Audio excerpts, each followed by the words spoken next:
You're listening to RAWF After Hours on the RAWF Radio Network.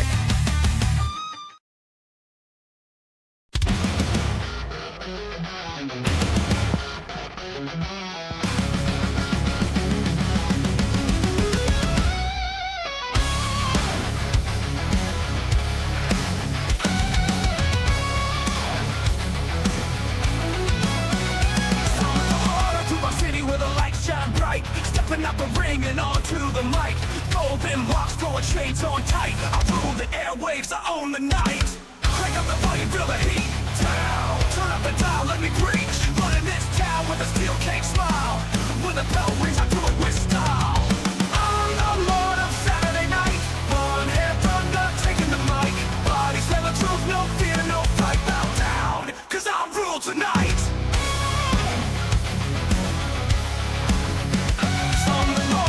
Saturday night, blonde hair from the taking the mic. Body said the truth, no fear, no fright. Bow down, cause I rule tonight. Good evening, everyone. Welcome to RAWF After Hours on the RAWF Radio Network. I am your host, Lord Amadeus, the President and CEO of RAWF. Joining me this evening, the lovely and talented co-host that she is. Please welcome.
Ladies and gentlemen, please welcome the lovely and talented Maeve O'Hare. Maeve, top of the evening to you. Well, good evening to you, boss man. How you keeping? I'm keeping good. Enjoying your time here in Puerto Rico? I mean, it's not as temperate as it were in Argentina, but I can't complain. Oh, before I forget, I brought you a coffee.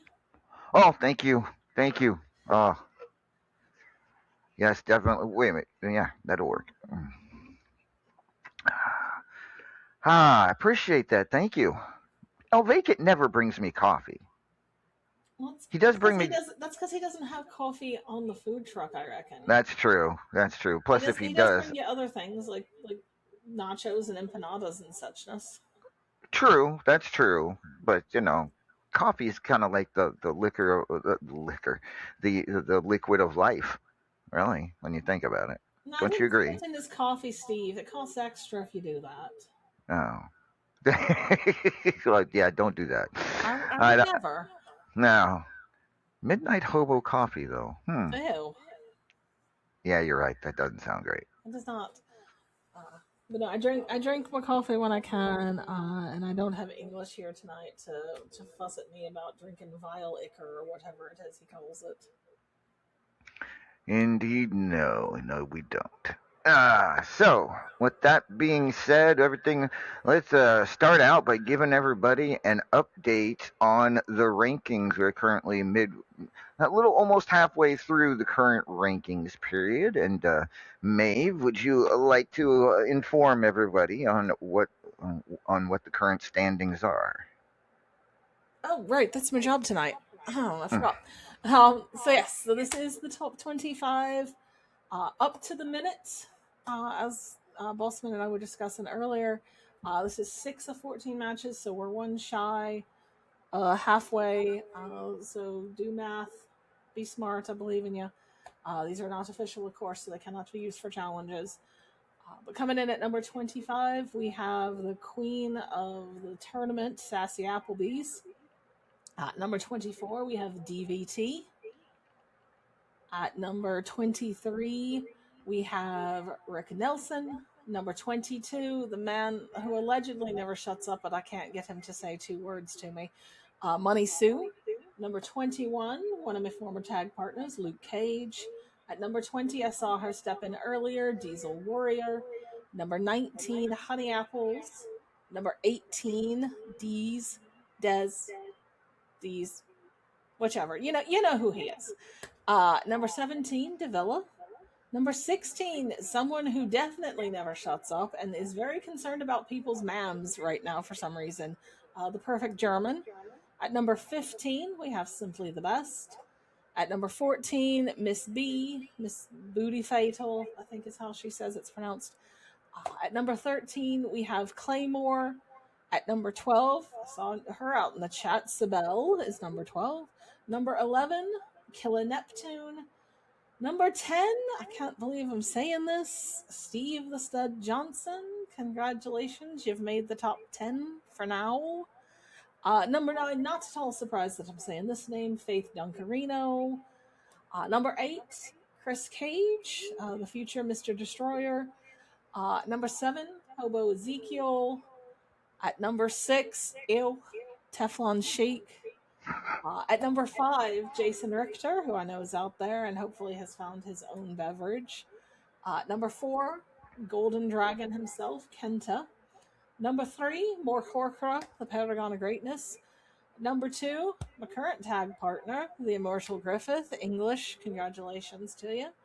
And at number 1, someone who has been up in the top very much recently, Lee Legend. So congratulations to those in the top 25.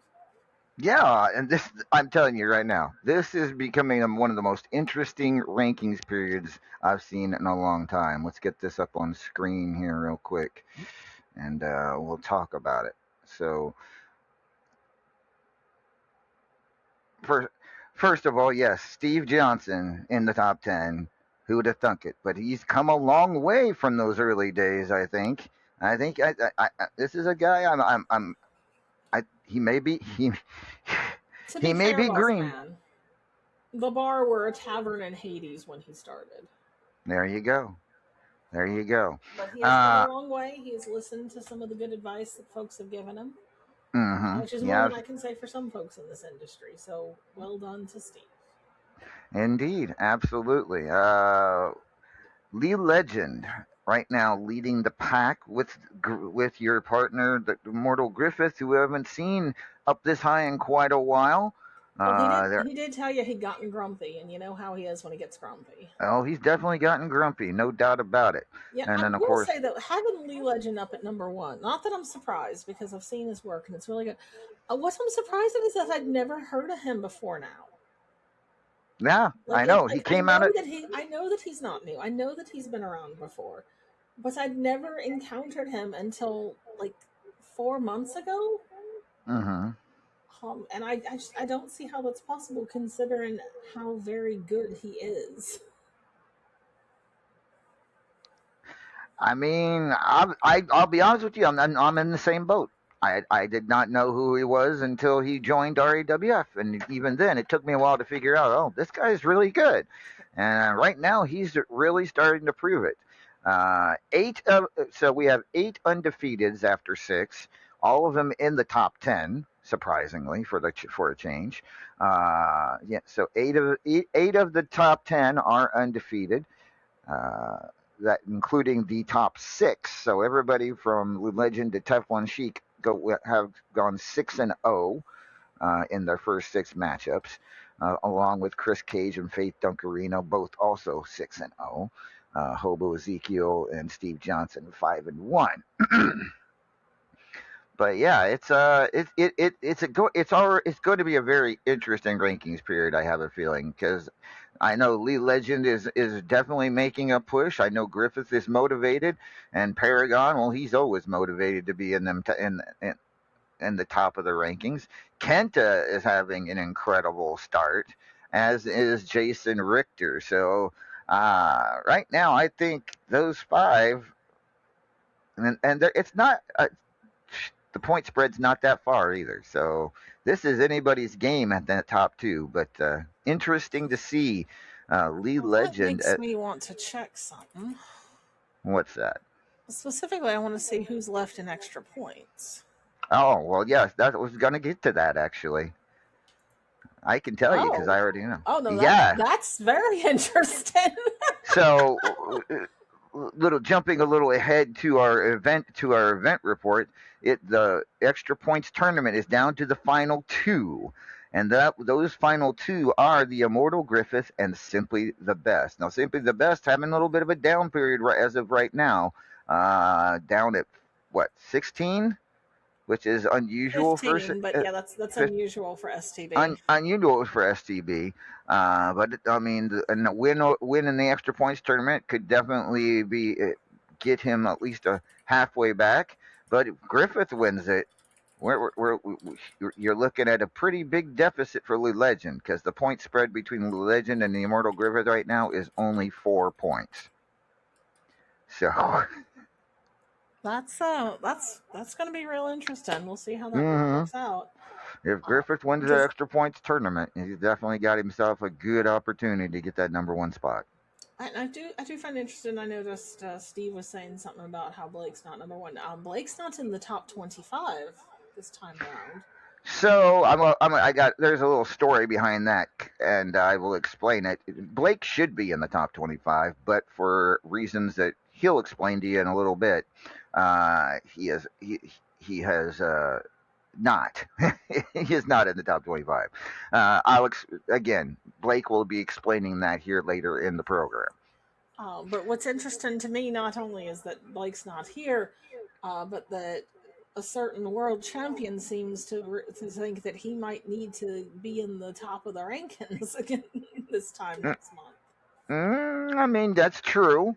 That's I mean, you true. compare his work this month with last rankings period when he obviously couldn't be arsed. Mm-hmm. Yeah. And it Well, does I make me mean, wonder if he's a little nervous about what's coming up at Tropical Aggression. obviously, I mean, he still finished in the top 10, did the Teflon Sheik last period. But yeah, and I mean, he was definitely not putting the effort in that he is this period, to say the least. Excuse me. And then Killa Neptune also having an off month, as you can see. It would not very often we don't see him in the top 10. So this one's very interesting. Early on, we'll have more, of course, in the coming weeks and see how this all plays out. But right now, Little Legend off to a fast start in the overall rankings. All right. So we had 2 weeks ago at Superstars in Buenos Aires, we had a series of contendership matches for Tropical Aggression. So we have a bunch of matches to discuss for Tropical Aggression, which comes to us live in 3 weeks from tomorrow night, ladies and gentlemen, Aztec Stadium in Mexico City. Looking forward to it, and let's get started. Let's talk. Well, we've already talked about this a little bit. The steel cage match between Soul Reaper and Roger the Pirate. Uh, this feels like it should be taking place on a ship, but it's not. It's going to be at the ring in Mexico City. But Can we just we're going to Orlando in a couple weeks. mm, Can we just leave them at the Pirates of the Caribbean ride? that's not a bad idea.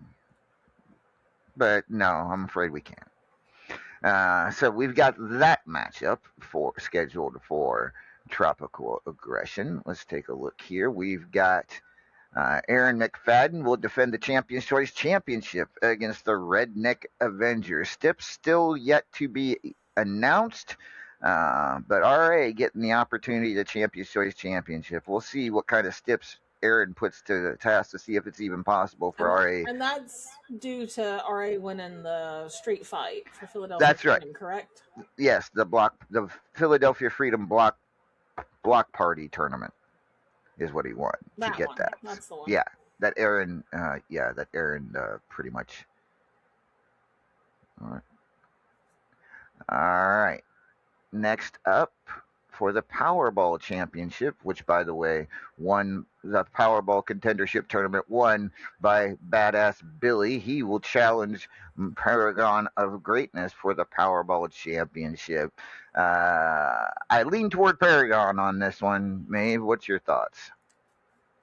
Unless we get a more Corcoran who, for some reason, has just given up on doing good, which we all know is going to happen about the 12th and ever. I don't like Badass Billy's chances. Yeah, I I know don't more think. Corcoran's had a lot of fun, or what passes for fun with him, doing good with all that money that he gets as the Powerball champion. Right. Let's see here. Men's Championship. It will be the winner of the Arsehole of the Month, which was Big Papa, getting his opportunity at the Men's Championship against Blake Bradley at Tropical Aggression. Your thoughts on Big Papa possibly winning his first major singles title in I mean, RWF? I would love to see Big Papa win singles gold. And I know Wildy has been doing a lot of work to get him into that contender position, not only as a tag champion, but as a singles wrestler as well. Um, and normally I would say I think Blake's got the better chance here. However, as I know we're going to get to, Blake has a much bigger match to worry about. Yes, and we'll be getting to that in a little bit. So I like Big Papa's chances here. I think this is the time for him to be going after that belt. I do. I agree with you. I agree with you on this. Menifee will be defending the Multimedia Championship against Joe Blue, who was victorious in his contendership match. What do you think? Menifee has been pretty, well, she's been pretty nasty, pretty good at defending the After Hours title. What do you think about her first defense as the Multimedia Champion? I mean, I think from a business standpoint, you have a vested interest in keeping Menifee as your multimedia champion. Because nobody's going to tune in to see or hear anything that Joe Blue has to say. Natural born ratings killer, that one. That being said, I can speak from personal experience and say that if Joe Blue is motivated, he's hard to beat. So Menifee's going to need to bring her A game there. Indeed. It should be a hell of a night it should be an interesting matchup for the Multimedia Championship. All right, we're going to cut away from Tropical Aggression for a moment. We'll be back to cover the rest of that. But there were some events and GM reports to get to real quick. So we mentioned about the extra points tournaments down to Griffith versus STB. We mentioned Big Papa, the winner of the Arsehole of the Month. We mentioned Big Billy won the Powerball Contendership Tournament. We do have winners in both the Hatfield and McCoy tournaments. The Hatfield tournament was won by Sassy Applebee's. Of course it were. Oh, of course it were. And the McCoy tournament was won by Claymore. So they will square off tomorrow in a number one contendership match for the Hatfield and McCoy title, held by STB. Then we also have the Biatch of the Month. Right now, the Biatch of the Month is in the semifinals. DW taking on Sassy Applebee's in one corner, and in the other corner, Miss B taking on Faith Dunkerino. One of those four will face Destroyer for the estrogen title at Tropical Aggression. Your thoughts on this? Because I mean, it's hard to pick against Sassy in a tournament. Mm-hmm. So I would not be laying money on it. But I think the match I would most like to see would be Destroyer versus Faith again. You want to see a rematch? I do. It would be. I like when people who know each other well have matches. And Faith, of course, was last period's Biatch of the Month, so it would be 2 in a row for her, and she would get a second opportunity. Both DW and Miss B are former estrogen champions, and Sassy, surprisingly, has never held the estrogen championship. That is surprising. I kind of would like to see Destroyer versus Sassy Applebee's, if I'm being honest. I kind of favor that one. If I had to choose a preference, that would certainly be it. Let's take a look now. I don't really. The only report we have is from the tags division. Rankings for tags came out earlier today. Where is it? All right. So top 5 tag teams after 3 of 6 rounds. So halfway through. At number 5 and 5th place, the former champs Spice and Flame, Wildfire, and Big Papa. In 4th place, the Street Sweepers. Team that's a fairly new team. I have a feeling. Jason Richter and Luke Cage. Yes, Jason Richter and Luke Cage. 3rd place is Amore, Slashy, and DW.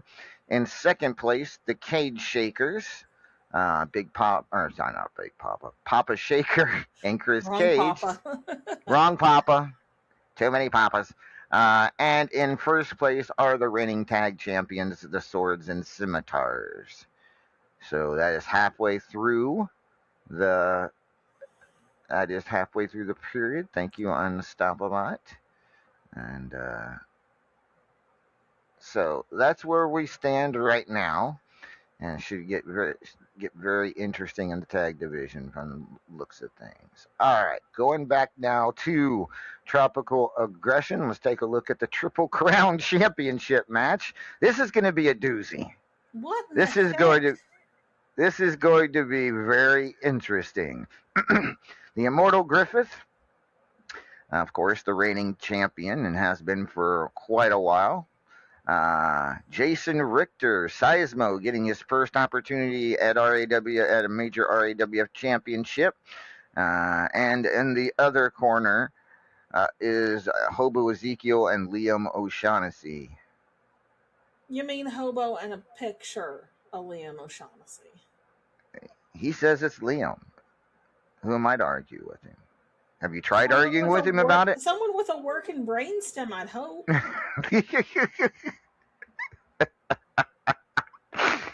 You don't think it's an old promotional thing? I don't even know where he found that. I mean, it's technically, well, it's kind of like a handicap triple threat, Chaz, not a fatal 4-way. If that even makes sense. Anyways, Hobo Ezekiel, the Immortal Griffith, Jason Richter. Who you leaning on this one? Who you like here, Maeve? I mean, obviously, I'm going to go for my partner. Can we make a stipulation that if Hobo don't win, he has to go get CTE evaluated? You don't think I've already done that? What did you find out? Let's just say they weren't able to complete the scan because midway through the scan, he'd had beans an hour before. At any rate, so yeah, no. Oh my Christ. Next up, Fubar City Championship, Teflon Sheik defending against the Paragon of Greatness. This is the 3rd consecutive pay-per-view that these two have squared off for a RAWF championship. We knew what happened at Philadelphia Freedom. Paragon looking for a little bit of payback. Who you like here? I know who you're rooting for, but as an unbiased journalist, Maeve, who do you think wins this match? What's that when it's at home? No, I not that I would ever be Teflon Sheik if you paid me, but I certainly would not want to be him in a match that has no rules with more Corcoran gunning for me. Right. And so I hope and pray that Corcoran has more success here than he had last month. And like I said about the men's match with Blake Bradley, I feel like Teflon Sheik's got bigger fish to fry. Well, you would think that, but the thing is, let's be honest now. The last 2 pay-per-views, he's had a lot of fish to fry, and he's come out with a lot of fish. I mean, he's been Fubar City champion, world champion, and tag champion for the last 2 or 3 pay-per-views. You're right. Way to shatter my hopes and dreams. Mm. But Trying to then, think positive. I know, it's just right now at this point, the Sheik is going, I mean, the Sheik's not going to fall until someone topples him. Can Paragon do it? Oh, I think I he can. certainly can. It's if anyone can, it's more Porkra. My bigger fear is what happens if he don't. Right. Well, we find out in 3 weeks' time. Midnight Hobo Championship. Iceman Jer will defend against Miss B. Booty Fatal. Miss B. And getting her first again opportunity at the Midnight Hobo Championship. Miss B has been the best I've seen her in recent months and recent weeks. What are your thoughts here? Can she oust the Iceman Jer and become the new Midnight Hobo champion? I think she's perfectly capable. But if I'm not mistaken, are they not allowed to ship Midnight Hobo to Canada? Yeah, they're left. Are you sure? I felt like they put some sort of embargo on it. If they didn't, Uh, they should have. well, at any rate, I mean, they can just deliver it to. I mean, it's not like she's home all the time. They'll get it to her somewhere. That's fair. So, Are you rooting for Miss B? Are you predicting Miss B, or are you saying Iceman Jer retains? All things being equal, I would say I think Miss B's got this, but Jer has been surprisingly effective as Midnight Hobo champion, so I wouldn't want to pick against him. But He I would has. like to see another lass hold that title that I held for so long. So I'm gonna say I'm hoping for Miss B. All right, that's a fair prediction, I think. This one should be a good one for the national championship. STB defending against the Golden Dragon Kenta. Of course, STB still holds the record for longest national championship reign, but this is his first defense of his second reign as national champion. Kenta, we know he loves his gold, not just because he's the Golden Dragon either. What are your thoughts on this one? I don't like Kenta's chances just because STV has a weird connection with that title. Mm-hmm. And I'm hard pressed to pick against him when it comes to the national title. Uh, so I think it's going to be end still. If we go by momentum in the current rankings, though, Kenta right now on a tear, so we shall see. STB on a little bit of a slump, but he's been in I slumps mean, before. you call it a slump, and then he's still ranked 15th. Fair enough. So Fair enough. that shows you the caliber of wrestler we're talking about when being ranked 15th is a slump. The Pillar, Chris Cage, will defend the Platinum Dragon Championship against Lee Legend. Lee Legend looking to win his first RAWF gold. This could be, and considering where he's at in the rankings right now, Lee Legend, looking for an opportunity at the world title. This is kind of a must win for both of them in the top 10. This could end up being a major, not just a major title fight, a major rankings fight as well. Your thoughts? I think the rankings component is what's going to come into this more because obviously both men are going to be looking at trying to get ranked in the top two so that they can go after the world title at Graveyard Smash, won't it be? Yes. That'll be the next show after Tropical Yes, Versa. indeed. Graveyard Smash. That'll be in October. But yeah, this could be for more than just the heart and soul of RAWF. It could be for a lot of marbles as well. So we shall see as we get closer how much of a battle it'll be for the rankings. But what are your thoughts? Are you leaning toward Chris Cage just because he's the more known commodity here in RAWF, or do you Normally I think? would, but like I said, everything I've seen from Lee Legend has impressed me, and I'm hard pressed to pick against him. So I think if anyone can do it, it's him. No, we will find out. Plus, I don't think that Chris Cage looks well in that photo. I'm a little worried about him. He's well, I mean, he's bulking up for the wedding. I could have guessed all day what you were going to say about that, and bulking up for the wedding was not in my top 25 that's predictions. that's why I'm who I am. Did, And finally, in the main event, it will be the Teflon Sheik defending the World Heavyweight Championship against Blake Bradley. It was a year ago at Tropical Aggression that Blake Bradley lost the World Heavyweight Championship to the Paragon of Greatness. 1 year later, he finds himself an opportunity to get it back. What are your thoughts? this is not the title match I were hoping to see, but it's the title match we've been given.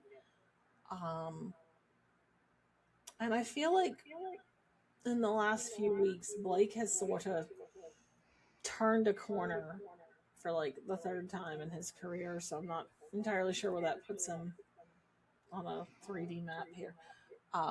But I think that the Blake that we've got right now is serious about this opportunity. And I hope so. Is Blake Bradley the person I want to see representing the company? Not necessarily. But I would sure as hell rather see Blake Bradley, RAWF World Champion, than continue to see that belt around the Teflon Sheik's waist. All right. Well, you asked a few questions. You wanted to know where Blake Bradley's head is at. We can find out. Oh, Let's take a listen as Blake has recorded a statement of sorts. Let's hear what the number one contender has to say. No disguise, no hollow grace. Every scar still owns its place. I don't run, I don't forgive. I live for the edge, I was born to resist. They try to cage me, break me clean, but fire can't be held in chains unseen. And when I walk, you feel the weight of a name that broken love to hate. I was built for war, can't break me down. Say my name, Blake Bradley loud. You can't silence what survives. Look at me now, I'm still alive. I was built for war, no backing out. So here we are, my third opportunity to compete for the RAWF World Heavyweight Championship. I would like to send a special shout out to you, Killer Neptune. That is 3 times now that you have been the stepping stone in my career. You are the true MVP, and I appreciate you, bro. But I need to clear something up. For a few months now, I've been talking about finding somebody worthy to end Blake Bradley's story. And every single time I say it, somebody says they don't believe me. They say you don't fight that hard when you've already got one foot out the door. That's not necessarily true. Because if there's one thing I've learned in a story-driven business, is that when a man wants to finish his story on his own terms, he'll fight harder than he ever has before. And that's exactly what I've been doing. I've scratched, I've clawed, and I've fought my way to the front of the line twice now in the last 3 rankings period. Not because I want to get my hands on that championship, but because I want to get my hands on the man holding it. You see, this was the path I had to take for closure. This was the path I had to take to finish my story. History lesson. A year ago, I woke up in a hospital bed in Philadelphia with wires stuck all over me, a tube shoved down my throat, machines beeping, and alone. You want to know what that's like? Try laying there with nothing but your own thoughts. While the people who swore they had your back couldn't even be bothered to walk through the fucking door and see if you were still alive. When you're left alone like that, your mind, it fills the silence. It fills in the blanks. You replay every decision you've ever made, every conversation you've ever had, every alliance you've ever formed. And before long, you convince yourself that you already had the answer. And that's exactly what I did. I convinced myself that the Teflon Sheik Chris Cage, and Simply the Best were responsible for putting me in that hospital. So I did what I thought I had to do. I went after Sheik. I put him in a hospital bed of his own. I killed the Elevated Society. But an investigation proved the Teflon Sheik had nothing to do with it. I got it wrong. I'll admit it. But being wrong forced me to ask myself a much bigger question. How the hell did I end up in this position in the first place? That's what I've spent the last year trying to answer. And as I look back at the road that brought me here, eventually it took me all the way back to the day the Teflon Sheik was forced out of RAWF. The necessary evil died that day. The biggest heel this company has ever seen was gone overnight, and that left a void that needed to be filled. It only made sense that I was the one to fill it. I became the most hated man in this company, and I wore that shit like a fucking badge of honor. This company needed somebody to hate, and I was the only one that truly made sense. Then they came the consequences of that shut the fuck up match, where I literally could not speak.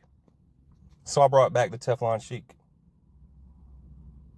It made sense at the time to bring him back to be my mouthpiece. But looking back, that's where I got it wrong. I thought I was bringing back somebody I could trust, somebody I thought had my back. I thought I was bringing back a friend. I wasn't. I brought back a man who's always looked out exactly for one person, himself. Now, I wasn't the one who found the loophole that led him back on the active roster, but I'm the one that brought him back to the company. That's on me. I'll foot the fucking blame. But that's also why it's not Paragon's responsibility to knock Sheik off of that pedestal, or Griffiths, or Cage's, or Killer's. It's mine. I brought this man back into this company. It's my responsibility to take him out. So we're going to do it like this. Amadeus, you can go ahead and take me out the rankings. I don't need him. Because if I can't beat the Teflon Sheik at Tropical Aggression, if I can't take the RAWF World Heavyweight Championship away from the man holding it, then I'm just simply going to retire from RAWF. And if I beat him, well, I guess I'm going to have to find somebody else worthy to end my fucking story.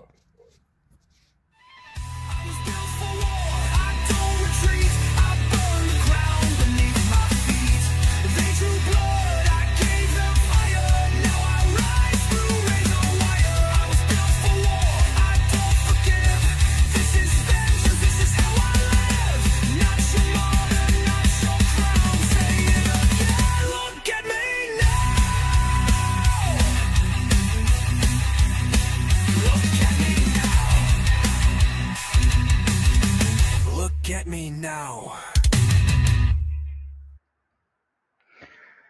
So those are the words of Blake Bradley, and when after listening to him, he has a point. He's the one who brought Teflon Sheik in here. Maybe he should be the one to take him out. I mean, I will give Blake Bradley all the credit in the world for realizing his role in this farce that has been the Teflon Sheik being back in RWF. And I respect him for wanting to make amends for his mistake. But I will go to my grave baffled as to how many people can look at the Teflon Sheik, look at his track record, see all of the people that he has lied to, betrayed, screwed, thrown over for his own benefit, and then go, surely this time will be different.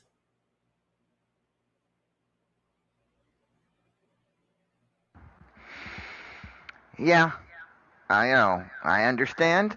But maybe it would be poetic justice if Blake wins this match, wins the World I Heavyweight would chop the Championship. skin off the hands if he manages that.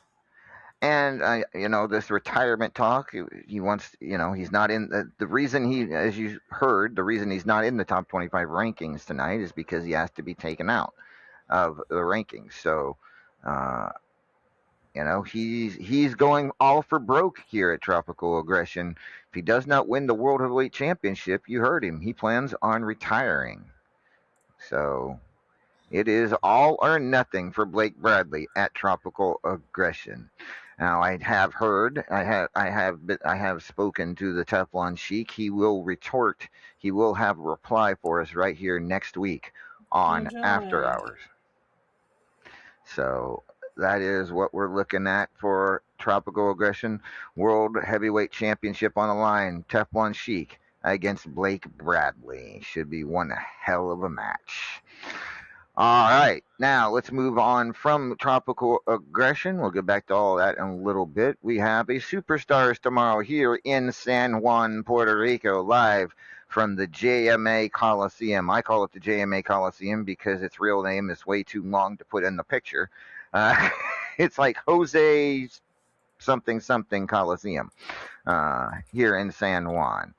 And so it's going to be a hell of a night here in our main event for the Hatfield McCoy contendership. It will be Claymore taking on Sassy Applebee's. Your thoughts on that, Maeve? I think this will be a good match. I hope that Sassy can carry over her luck that she has in the tournaments to the contendership itself, because I think that she would be an excellent addition to the pay-per-view listing going after that belt. And of course, if Claymore were to win, that means we have Claymore versus STB, two members of Cerberus, fighting it out for the Hatfield McCoy championship. Well, I mean, it could happen. It was bound to happen with those three eventually. So, if it does happen, then so be it. But I agree with you. I'd rather see Sassy taking on. I think Sassy deserves a championship. She's been Ultimate Gauntlet champion, of course, a 3-time winner of the Xantha the Platinum Dragon Memorial Champion tournament, but not quite. This would be her first really strong championship here. Also, for the Superstars Championship, a couple weeks ago, a challenge was laid out by Extreme Enigma. Sai accepted the challenge for if she got through her last couple of opponents. It will now be Sai versus Extreme Enigma tomorrow for the Superstars title here in San Juan. Thoughts? I mean, Sibel knows an easy bet when she sees one. I don't blame her for taking the offer because it's basically giving herself a week off. Wow. And she said as much in her promo accepting the challenge earlier earlier yesterday. So yeah, so that's where Sai's mindset is. We'll find out Enigma's here in just a little while. But yes, those are our two big matches tomorrow on Superstars. But who do we find out from? Who do we talk to, Maeve, when we need to find out who else is wrestling tomorrow on the undercard? I believe that would be Randy. Randy with his brand new music. Ladies and gentlemen, please welcome.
Ladies and gentlemen, Randy M. draw.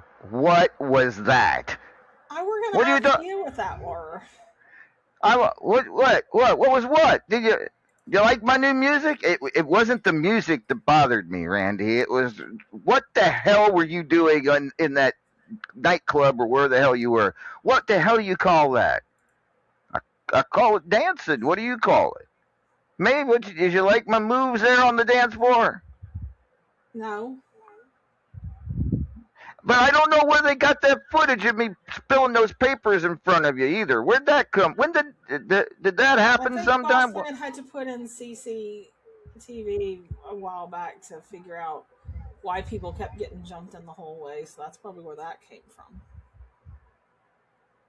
Oh, okay. But anyways, you liked my music? No? Yes? No? It That was don't matter. certainly some of the music I've ever heard. Oh, yeah, I take that. I'll take that. I'll take it. All right, tomorrow's Superstars live from San Juan here. We got Big Papa taking on Boney, Kitty Kabam to take on Eros 15, Chris Cage to take on Sisaloo, Scythe will take on Davila, The Razor will take on Badass Billy, Harley Quinn to take on Dr. Kent, Papa Shaker takes on Cougar Knight, Menifee to take on Knox Boogie. Miss B will take on Black Lilith. Rick Nelson will take on Tigress. Money Sue to take on Iceman Jer. Joey A to take on Dark Warrior. Here's where it gets really good. This is going to be a big one right here. Paragon of Greatness to take on Lead Legend.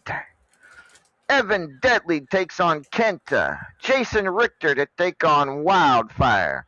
Deez will take on Luke Cage. Mancunian Maniac takes on The Minion. Slashy to take on Lars Hellstrom. Faith Duncarino takes on Honey Apples. Gorgonio takes on Blake Bradley. Destroyer takes on Luzon Warrior Queen Falcon. Hotshot Chaz takes on Redneck Avenger. Roger the Pirate takes on Sean Hitman Hurd. DW, Diesel Warrior takes on Lady Evil Lita. Purgatory takes on Leo. Marquis de Sade takes on the Immortal Griffith. Mystic Maniac takes on Caden Steele. Killer Neptune faces the Perfect German. Soul Reaper takes on Crazy Serb. Magnificent Michael takes on Simply the Best. Uber Vegan TPO takes on Aaron McFadden. Maeve, you take on Allie Knight tomorrow. Steve Johnson, I see you out there. You go one-on-one with Hobo Ezekiel and his cardboard cutout of, what was that guy's name again? Liam O'Shaughnessy. Yeah, that guy. Killing El Lobo takes on Joe Boo. DVT to take on the Teflon Sheik. Joshua Marcus Caliber takes on Yeo Del Sigador. Draven Blackbird takes on Sophia McFadden. Olivia McInnes to take on Starlight. Cassie Joe takes on Psycho Girl. Hot Cheese versus Chiro El Napolitano. Toxic Megatron Avenger versus The Undertaker. Lincoln Hunt takes on Stormtrooper of Death. And Tad Beagle Wolf Dennis takes on Keg. That's your rundown for tomorrow's Superstars. Hey, can I get it played again? Can I play it one more time, boss? Come on. One more time, boss. What do you think, Maeve? I'll let you make the call. Sure, why the heck not? All right, we'll play you out. Randy, thank you for doing your job. We'll see you again next week. All right, I'm out of here.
I mean, the music's catchy. I don't think I could watch him dance like that all night. But Does science have anyway, a cure for what's wrong with him? I mean, no, probably not. If they did, they'll charge an arm and a leg for it. But at any rate, goodness. So that is tomorrow's Superstars, ladies and gentlemen, live from San Juan, Puerto Rico. Let's take a quick song break, Maeve. When we return, I believe we've got Extreme Enigma and Redneck Avenger waiting in the wings, as well as we'll have a message from the power player, Luke Cage. All this will return in just a few moments, but let's debut the theme to Tropical Aggression tonight. What do you think, Maeve? Let's do it. Let's take a listen, ladies and gentlemen, the official theme for Tropical Aggression. We'll be right back. This is RAWF After Hours on the RAWF Radio Network.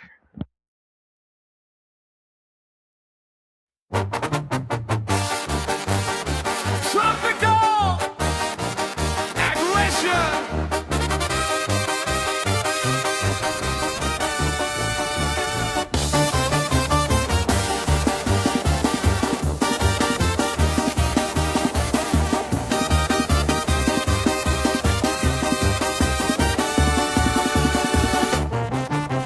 Humidity rising, still in the air. Thunder keeps rolling everywhere. Boots hit the mud with a battle cry. Smoke fills the jungle, arrows of the sky. Branches are breaking, rivers run wild. Every heartbeat growing hostile. No time to stop, no time to breathe. Only the will to never retreat. The jungle's alive, the danger's near. Forward through the chaos, stronger than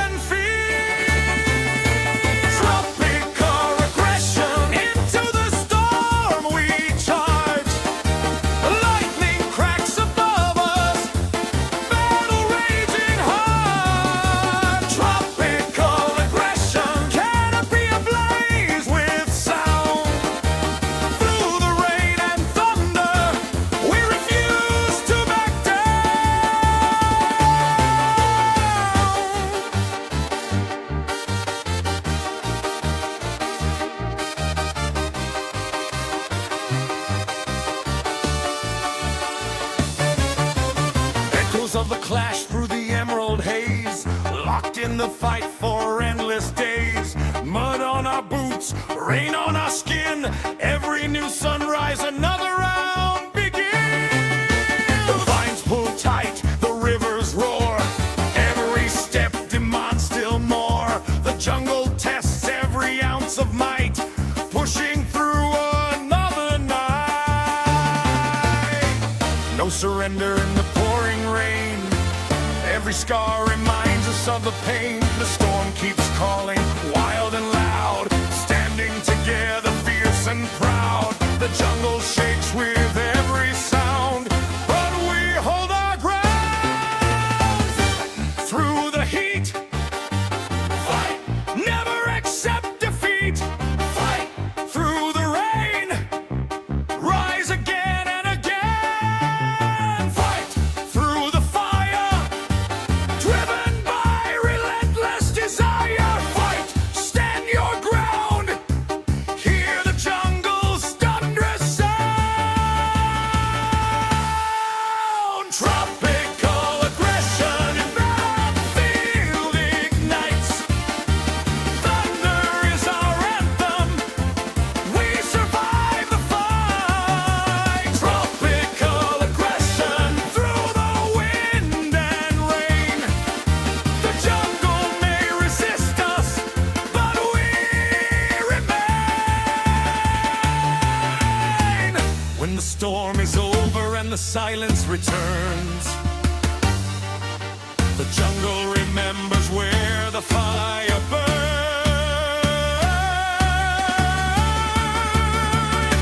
Tropical aggression!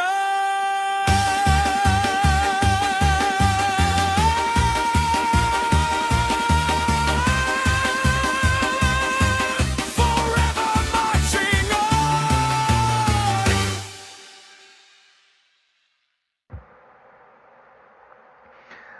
All right, Tropical Aggression comes to you live from Aztec Stadium 3 weeks from tomorrow night in Mexico City, and it is definitely going to be an interesting night.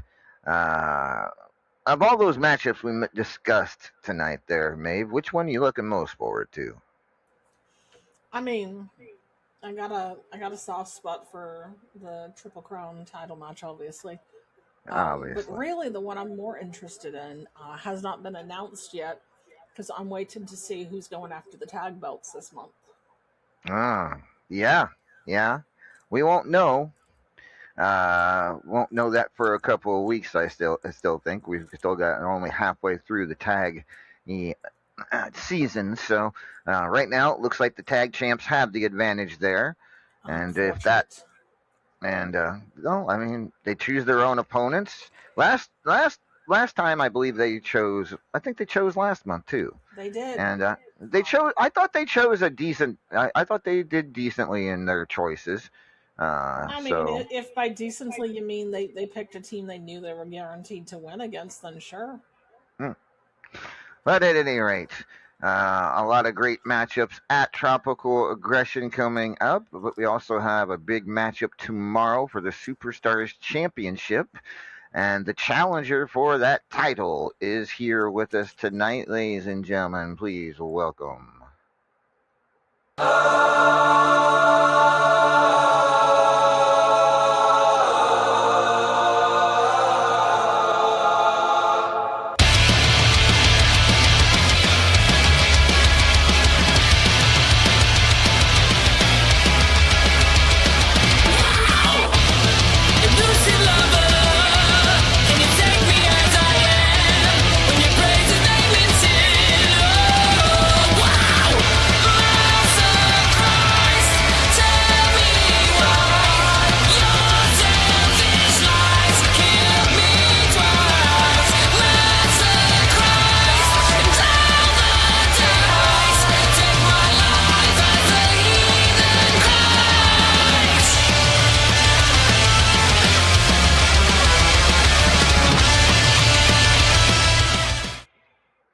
Ladies and gentlemen, Extreme Enigma now joining us here on the program. Good evening, Enigma.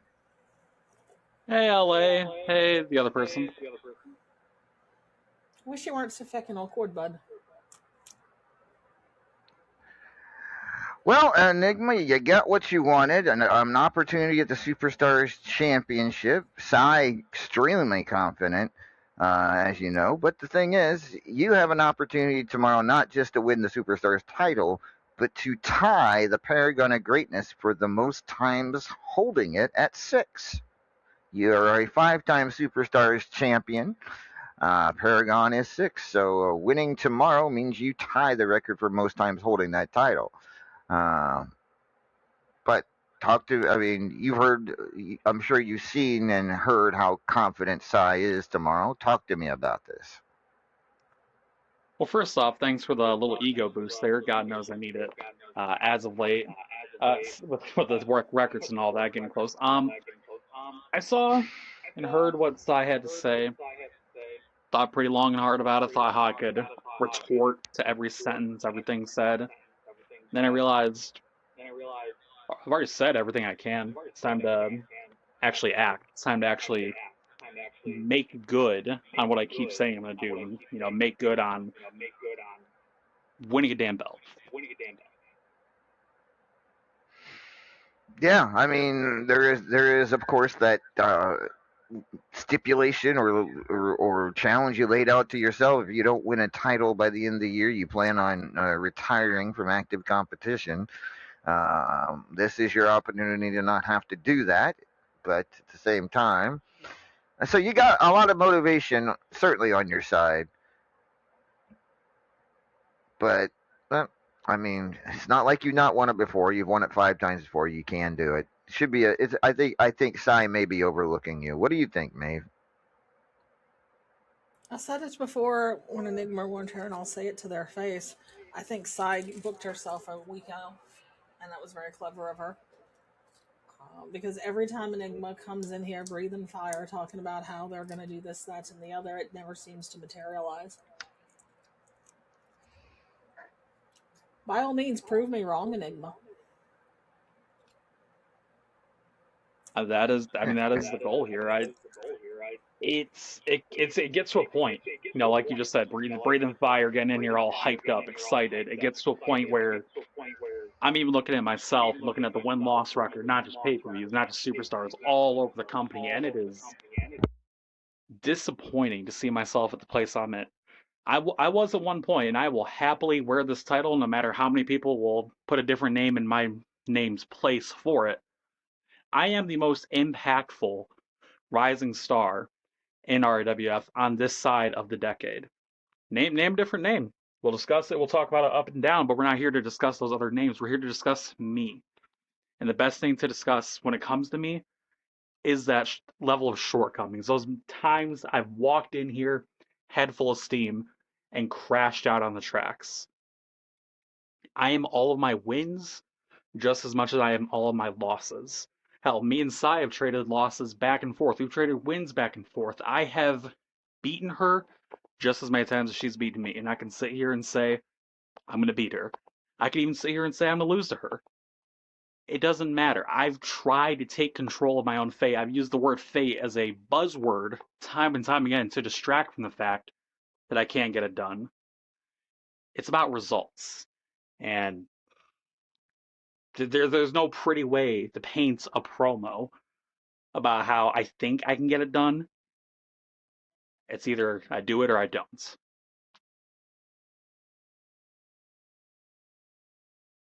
Well, I mean, indeed, that's what it all boils down to. Can you follow up on what you say?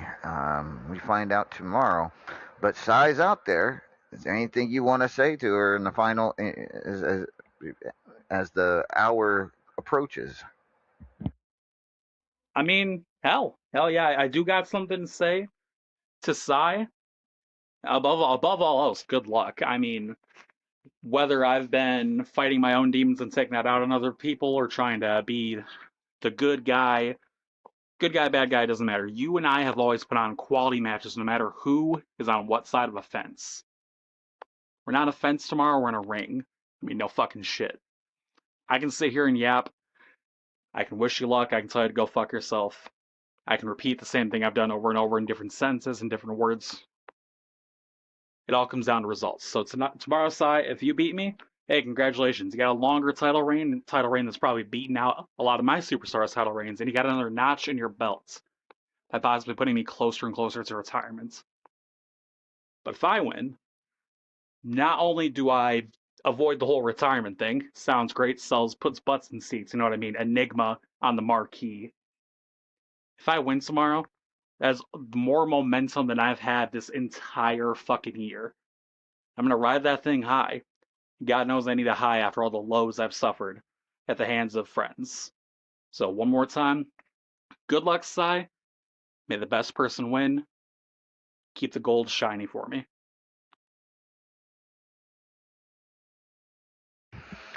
All right. Well, sounds like it's gonna be a hell of a match tomorrow here in San Juan, Puerto Rico. An opportunity for you to become a 6-time Superstars champion when you face Sai. Let's take a look. I'm curious. Have you ever faced Sai for this? Yes. I mean, let's face it. You back 2 years ago, on October 27th, 2024, you beat Sai for the Superstars title. That's right. So that's history could very well repeat itself. We find out tomorrow here in San Juan. Any final thoughts?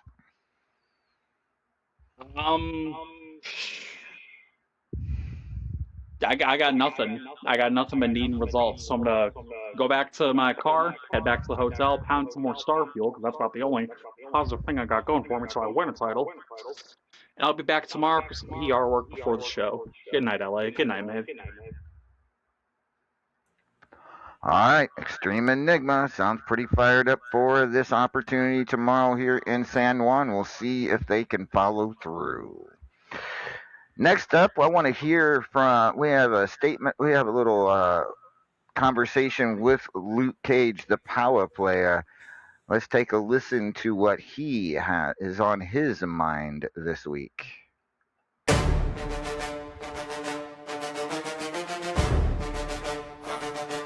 Cage in the spot. Block shake when I walk. Big step of straight rock. Power play talk hot. Name ring bells from the Bronx to the bridge. Whole team eat, put the ops on a diet. Gold on my neck, but the heart still break. Say my name wrong, whole room go quiet. Still skin, I'm immune to the plot. Pressure on me, I just turn it to stock. Turn it to profit, turn it to property. Turn it to land that they thought we cannot. Cage in the flesh, I'm the boss of the block. Bullets bounce off, but they feel every loss. Took every hit, now I move like a tank. Can't press pause when you built like a force. Power player Luke Cage. I don't bend, don't break. Stand tall in the flames. I'm the wall, I'm the gate. Power player Luke Cage. Whole city on my name. When I walk, ground shakes. I'm the law, I'm the rage. Slide through Lennox, I'm good on the Ave. Old heads that they respecting the past.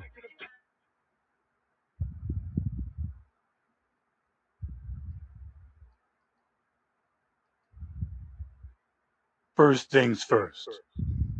Let me just say congratulations to Miss B. You won that contendership match with skill and will. I don't take anything away from you. But the truth is, my head and my heart weren't in that match. I ain't motivated to be the Midnight Hobo champion. Ever since I came back from injury, I've only had one goal, one focus: the Platinum Dragon Championship. Now here's a few uncomfortable truths. When I earned an opportunity to face Chris Cage for that title, Chris was rooting for me to win.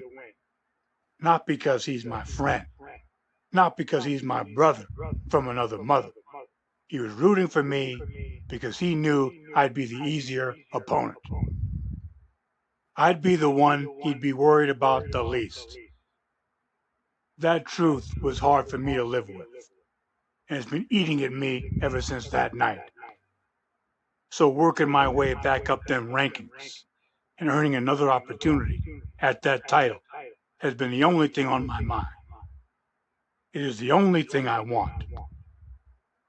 And Chris, ever since my long time off, maybe in that time, the truth is, you have become the better wrestler than me. Another uncomfortable truth.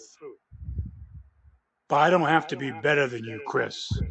I just have to be badder than you. And Luke has always been the strongest and the baddest in RAWF. And when I am motivated, when I am focused, when I'm on my game, ain't nothing stopping me. So the truth is, I don't see La Legend beating you for that title. The third and final uncomfortable truth. I think when I earn another opportunity at that title, and that's exactly what I'm going to do, you're still going to be the champion. And I ain't looking to ask for, or lobby for, or create a scene for any scene asking you for an unearned title shot. I don't need that. Luke don't need no stinking handouts.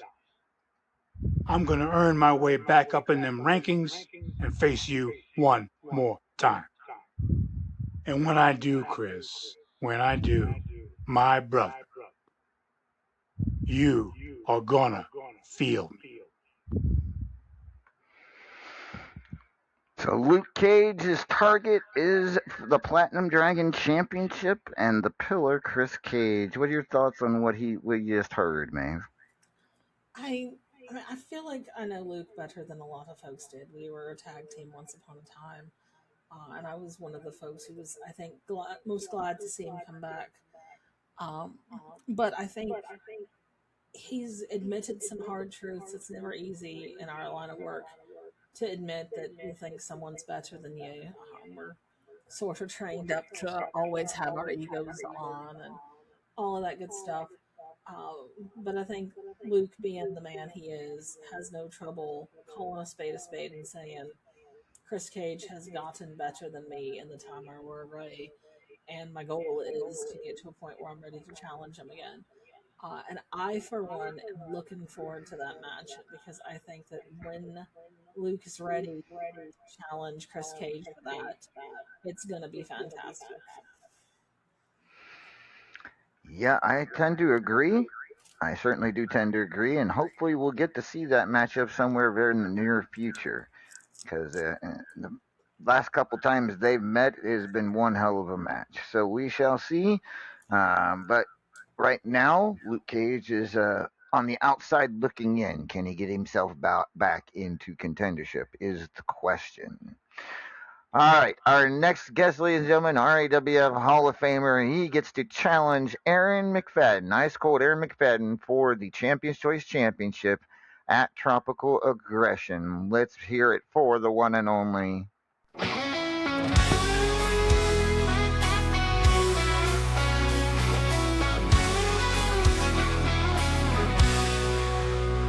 Boots hit the dirt, stealing my stare. Six pack of visions, I don't fight fair. Rattlesnake blood running through my veins. Mess with the best, you be feeling the pain. I'm a renegade, born a ball, raised on rage. Knuckles up, I set the stage. Drinking beer and kicking pain. Ain't no cage can hold my name. A redneck avenger, don't need no crown. But you best believe I run this town. From back road bars to the square circle, ain't no rules when I raise this hurdle. I don't tap out, I don't back down. You cross my line, you're going down. Ladies and gentlemen, he is the Redneck Avenger. Good evening, RA. Good evening, LA. How are you this fine day? I'm doing pretty good. So an opportunity comes along at Tropical Aggression. It will be you and Ice Cold Eric McFadden Champions Choice Championship on the line. All due because you indeed won the uh, the block party at Philadelphia Freedom. So congratulations to you on that. Well, thank you, sir. Yeah, So thank you, Jazz, for that beer. I appreciate that. at any rate, so talk to me how it feels. Or talk to me about what you're going to do. Depending on the steps, we do not know what he's going to do, what he's going to say. Well, let's see what the steps are, and what I am going to do, and what I'm planning on doing is taking him out of his own game. I mean, that's the whole point of this thing, and he can throw whatever he wants to at me, and I'm planning on putting it right back in his lap and lightening that waist from one belt. I mean, it's a title he's held for a year and a half, I think, something like that effect. So it's not going to be an easy task. And depending on what he gives you, obviously he can do whatever he wants. That's how he always works it. He can do defense. He'll probably make sure you can't use defense or use a bag or get fan supports or anything like that. He'll probably limit your move sets. Your hands are going to be tied behind your back one way or another, I have a feeling. Yeah, and that's fine because I got feet. Tie my hands behind my back, you're going to get kicked in the head. I mean, that's just how this works. Fair enough, but again, we don't know what he's planning on doing. He's made some steps that make you feel like he's got a knack for making these steps that make you feel like you might have a shot, but then you really don't. I mean, let's face it. So we'll see. We'll see what happens. I like your confidence, but I don't know how that's going to work. Well, the secret to life, or at least this part of life, is one thing. You got to learn how to be comfortable in uncertainty. A plan never survives first contact with reality. And once you accept that, you are able to deal with things like stuff not going your way initially. You adjust and you move. I mean, so I think I got a pretty good chance with him, no matter what he throws. And if I don't win, he's still going to earn it. All right. Well, we'll find out. We'll find out certainly before this 3 weeks is up. He has to name his steps pretty soon. So we'll see if there's indeed an opportunity there for you to become the Champions Choice champion. But a big matchup tomorrow here in San Juan. Where, yeah, San Juan, as you will be going one-on-one with the recently returned hotshot Chaz. Talk to me about facing Chaz tomorrow here in Puerto Rico. Man, that's going to be a good fight. And by the way, I would recommend that we just rename that whole place the Bruiser Brody Coliseum in San Juan. I think it'd be fitting. But Chaz has been developing for a long time, and he is right there on the verge of breaking into the top echelon. In getting into some, once he gets his feet back under him after returning from his hiatus, he's going to do. It's going to be a good fight. He's going to do well, but I can't bet against him. No, you've kind of had a rough for the last couple of weeks on Superstars. The last Superstars we saw you face the world champion Teflon Sheik, and I'm not sure who it was before that, but I remember it being a pretty good fight. You're giving them all hell out there, to be sure. Tomorrow should be no different. Maybe anything you'd like to talk with RA about? I mean, I hate to be the one to bring up the touchy subject, but what the fuck happened against Steve? The doctor changed my meds, and it just didn't go very well. Well, fuck. Yeah, I got nothing. I mean, the meds change, and then get a little wobbly on your feet, and then shit happens. Well, that was the whole problem, Steve. He changed his meds and it were bad. Yeah, they had to find the right combination. I developed an allergy to one of the meds that I was on previously and was doing well, and it was just like, Did it ever occur to you not to drink beer with your meds? What do you want me to drink? Water? That's usually how it's done. Yes. You gotta be kidding me. I ain't never seen nobody take no pills of water. Unless they had to or something like that. All right. At any rate, that is your opponent tomorrow, Hotshot Chaz, and yeah, we'll find out hopefully in the coming weeks what the stipulations are for that Champions Choice Championship match. It's gonna be interesting to say the least. Oh yes, I'm sure it will not fail to entertain. Now I did see a suggestion in the chat that something would be a pretty good consideration. Let's see, it was Brutality who was suggesting that the belt be named after Judge. That, or at least that be considered. I don't think that's a bad idea. You don't have to do it on the screen, but I would request that you give that some thought. I think it'd be a nice way to honor him. That and you always have the candy cane on a pole, and that's another thing that's Judge all the way. Judge will always be remembered in RAWF. I promise you that, one way or another. Absolutely, and some folks that come in late that never got to interact with him and know him, that's a good way to introduce him. Right. I mean, the Hatfield McCoy Championship, the division I run now, was his baby. Yes. So he's being honored no matter what we do.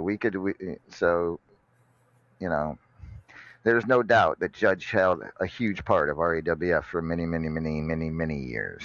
Well, yes, sir. Absolutely. As you like to point out, Boss Man, we wouldn't have an RAWF if it weren't for Judge. It's true. It's true. I mean, yeah. True story. Well, true story. I'm going to move on to a different little vein here, so that we can kind of like zig left and zag right. I found out something. I do have a public service announcement and some advice for all our fans out there. When you get pulled over by the police, whenever the officer asks you, "Do you know why I pulled you over?" Do not say, "Because I let you." they tend to get a little upset. How do I know this? How do you know this? How do you know that? That's still in litigation. I promise you, though, it was not a felony. That's good. Yeah, just letting you know since you're boss man. I got to disclose these things whenever they happen. I was only going 80 miles over 80 I miles ha- an hour over the speed limit. well, how long ago did this happen? I have not been informed of such a thing as it. What time? Okay, what time is it? Give it about 2 hours ago. Alrighty. I was on my way to the studio. Didn't really have a chance to pull you off to the side and derail you on that one. Well, it's not like it's the first time. That's true. That's true. All right. Well, good luck tomorrow against Hot Shot Chaz. We'll have more details about your match with Aaron McFadden in the coming weeks. And you have a good evening, sir. You as well, sir. And Maeve, have a wonderful evening. Good evening, RA. All right. Well, ladies and gentlemen, feel free to call in. We still got a little bit of time to talk, to discuss things and how things are going. But Maeve, you don't have a match for Tropical Aggression. You gonna get on? You got any thoughts on that subject? I've got lots of thoughts. Not many of them are particularly pleasant. Those who know that what I have going on outside of the company know that I had to take a step back last month. So I weren't really focused on rankings or getting things set up for Tropical Aggression. But we are coming up on spooky season, which is my favorite time of the year. And Graveyard Smash is arguably my favorite pay-per-view. So I definitely want to start looking in that direction. And that will start by getting myself off on the right foot at Tropical Aggression. And to that end, I'm thinking back to Tropical Aggressions of my past. And the thing that I had the most fun with was when I was the FUBAR champion. And I were doing beach matches at Tropical Aggression for that. So I think that that's going to be the offer that I'm going to make. I'll put up a scene and all that good stuff. But I will put out an open challenge for someone to have a FUBAR City beach fight with me at Tropical Aggression. All right. Wow. I agree with that one. I like that one. Yes, Jason, I like spooky season as long as I can explain why all of the quote-unquote spooky things are happening. I don't like it when things start happening that I'm not expecting. I don't know why that's so hard to understand. You're right. Why is it shouldn't be so hard to understand? But I mean, if you want to come in here and talk about it, then feel free. It's not like we're doing anything else right now. Yeah, Jason.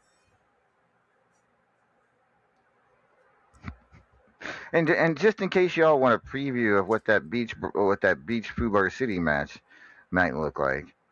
What are you up to, boss man?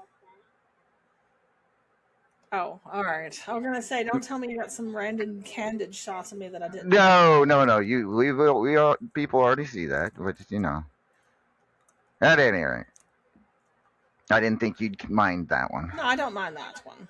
Yeah. That's fine. That's actually that's a pretty tasteful picture. I don't have any untasteful pictures of you. I was going to say, what sort of untasteful pictures do you got of me, boss man? I have no untasteful pictures of you. That's what I thought. I can't speak for anybody else, but well, don't you worry about what kind of photos other folks have. All right, fair enough. All right, so Guinness. What's that? All right. There was that night whenever there was too much Guinness. There's no such thing as too much Guinness. But apparently, you found it. And I mean, there's lots of interesting artwork that went on. We got a couple of pictures, but speaking of artwork, I got a sketch from this 8:30 person. And I still don't think my nose is that pointy. Do I have a pointy nose, boss man? No, no, you don't. You know, I don't think so at all. Absolutely not. Oh. All right, we do have another guest coming in, ladies and gentlemen. He will be one of the two challengers for the Triple Crown Championship at Tropical Aggression. Please welcome.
Ladies and gentlemen, please welcome Seismo, Jason Richter. Evening, Jason. Evening to you, boss man. How you doing? Evening to you, Maeve. How you doing? I'm doing well. I'm glad. Sorry I didn't bring you a coffee, but you didn't ask. You know what? That's fair. And as the rules of acquisition demand, it never hurts to suck up to the boss. And I do want to send a special shout out there to my opponent tomorrow, someone who loves the sound of my voice, from what I understand. Wildfire, how you doing? Looking forward to getting you in the ring tomorrow. And if we get a little extracurricular after that, we can discuss in the Hey. locker room after. Whoa. First of all, That's I believe a she's woman. that's a married woman right there. Oh, I mean, But, of course, with all apologies and all, any permission slips I need to sign, anything like that, we'll make happen. permission slips. Wait, is that a thing? I didn't. It's been a long time since you were married, boss man, to be fair. Yeah, well, and it's going to be a long time before it happens again. I can tell you that right now. But at any rate, big opportunity for you at Tropical Aggression now that big win over Steve Johnson in the Triple Crown contendership match a couple weeks ago. Now you look ahead, and you have two Hall of Famers standing in your way of gold, that being, of course, Hobo Ezekiel and the Immortal Griffith, the reigning Triple Crown champion. Biggest challenge of your career, to say the least. Yeah, that says the least, in fact. Truth be told, I'm looking at the image right now, and it seems a little surreal for several reasons. One, of course, is the cardboard elephant in the room. And I've noticed that, we all watched what happened in Buenos Aires last week. And I'm going to be honest. He even said it in his promo. I don't know what version of Hobo Ezekiel I'm going to be dealing with in that match. Because as you may recall, during our anniversary this year, he was my rankings match. And after coming out fired up, head full of steam, after delivering an entrance speech for someone to get into the Hall of Fame, he then basically put my ass underneath the ring. So Hobo is a crazy strong mofo. There's no getting around that. Look, Hobo Ezekiel can be a very dangerous man, and I also know how people can be when they're backed against walls. All right?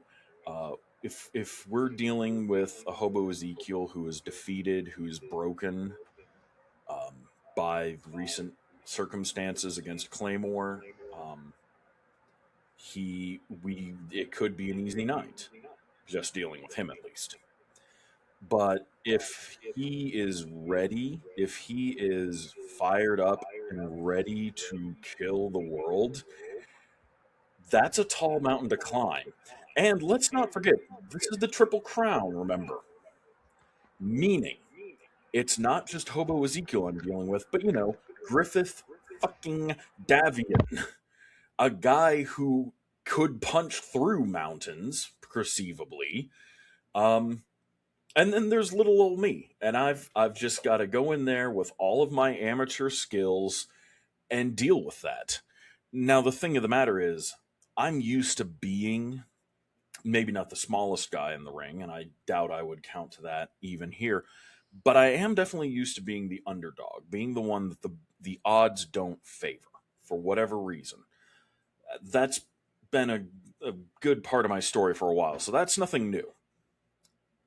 But it's like I said a few weeks ago when I was announced that I would be in contention for this after I beat Steve. I'm the only way I beat this is because I am going to go in and I'm going to be better prepared than either of them to deal with what they have to bring and what they can deal with. I have to be better prepared than both of them. So I am no-lifing it right now. Everybody else on the roster, I'm a little jealous, actually. I'm a little envious of them. They're going out, they're enjoying the lovely beaches, the white sand, the having some Coronas, having some Modelo's, going out and enjoying the local scenery, everything. Me, I'm going from the weight room to the ring, from the ring to a skull session, from a skull session to a finely prepared meal, very specified to properly fuel me at this time. Then I'm going right back to skull sessions, right back to writing sessions. Then I'm going to bed to do it all over again. This is my life right now. This is the grind. I'm preparing to climb not one mountain, but 2 mountains in Mexico City. All right? You got to do that. You have to be prepared, no matter what the mountain is.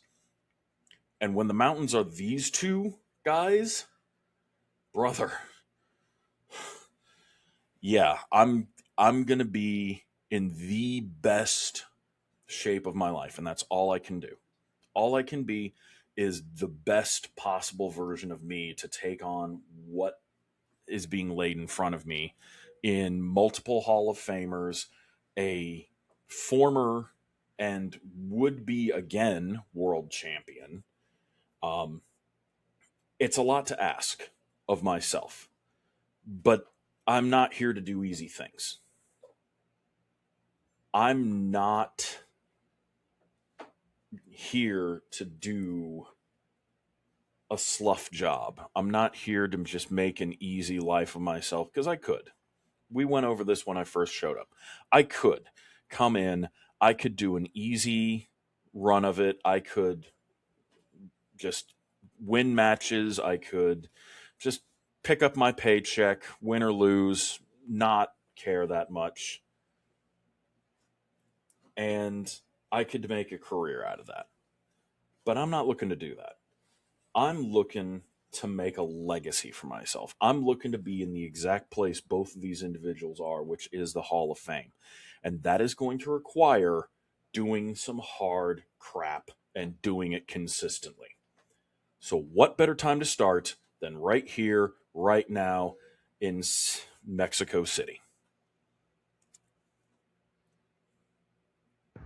Well, it's certainly going to be an upward challenge. Right now, the Immortal Griffith is on one of his tears. And when he's on a tear, he's extremely tough to beat. Hobo Ezekiel, always tough to beat. But that's for true. At the same time, you also, as we look at the top 25 that we just talked about earlier in the program, are on a tear yourself. Number 5 in the rankings as of 6 out of 14 matches. And ahead of the likes of Hobo Ezekiel, the Teflon Sheik, Chris Cage, Faith Duncarino, and others. So right now, maybe it is your time. Right, and that is worth considering, but you never want to get so confident that you assume that it's a given about anything like that. Because as you said, the individuals we're talking about, again, one of them, the current champion, is on an absolute tear through the roster. So it could end up being an absolute crashing of three forces in that ring that could force to implode the ring. And I really, really hope it doesn't come to that, just because I know how expensive rings are. I don't want to put you out for another ring just because the three of us crash into it so hard that it falls apart and is useless from that point forward. I don't want it to be where I suplex Hobo so hard that it ends up warping the actual steel support beams.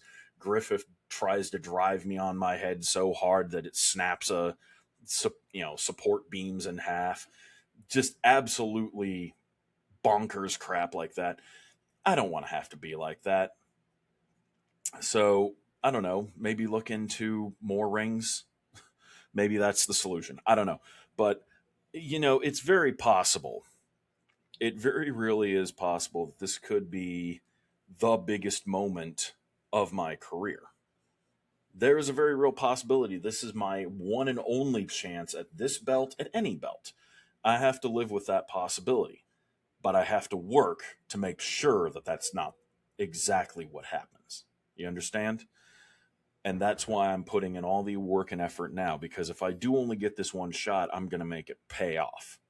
But I also got to put in this work to make sure it doesn't go that way.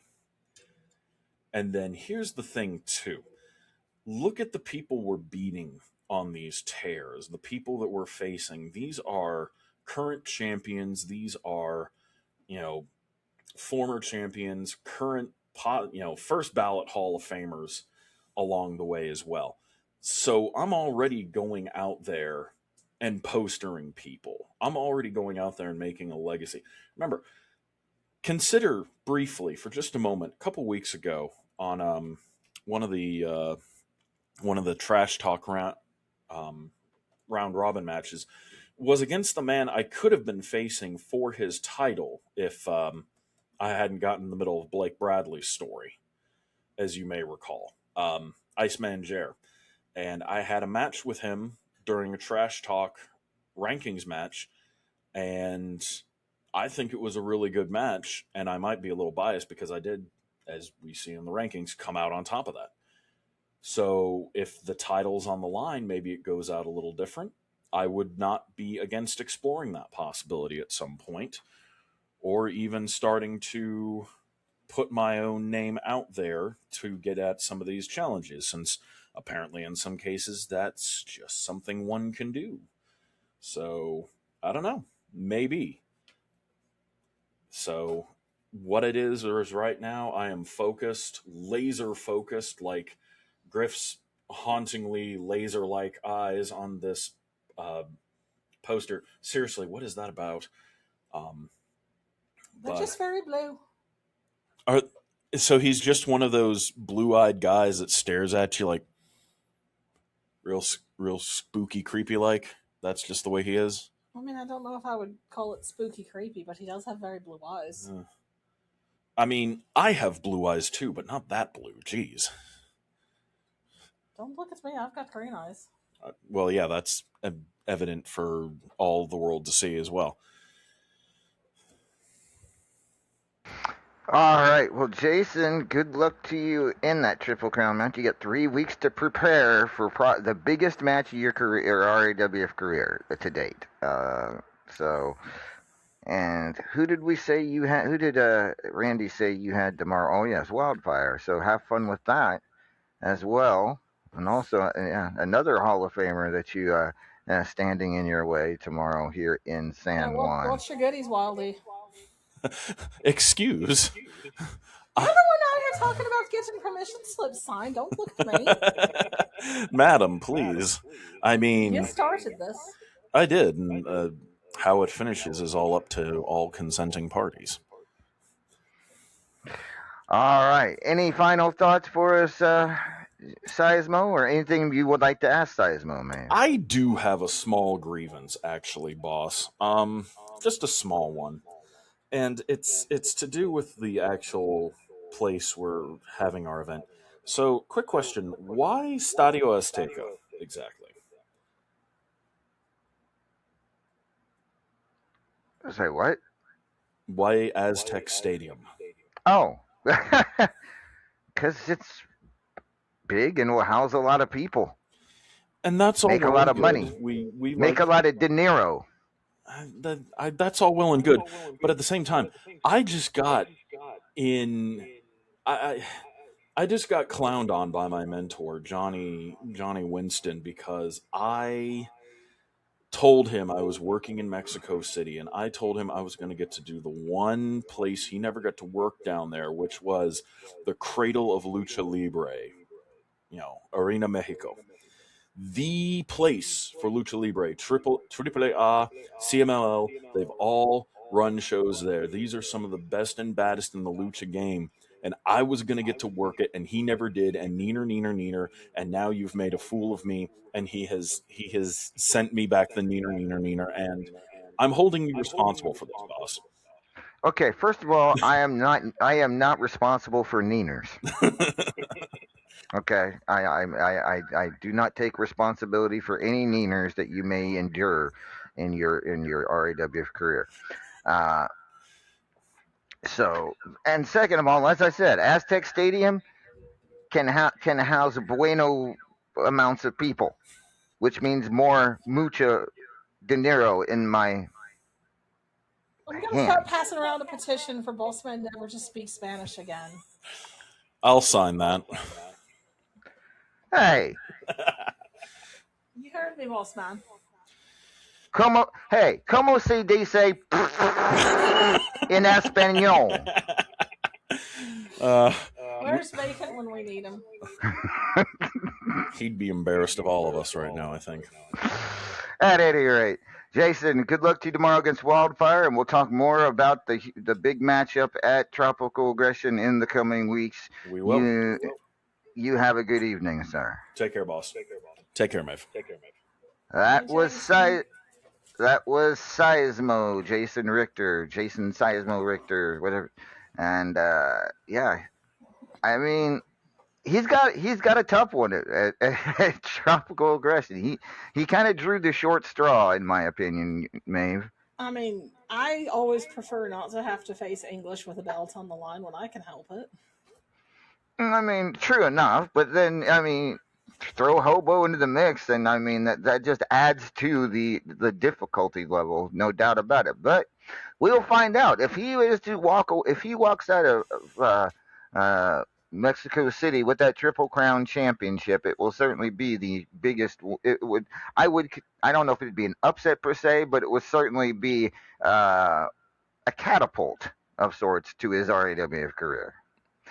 Next up, ladies and gentlemen, the challenger for the national title at Tropical Aggression as he goes up against simply the best. Please welcome the one and only.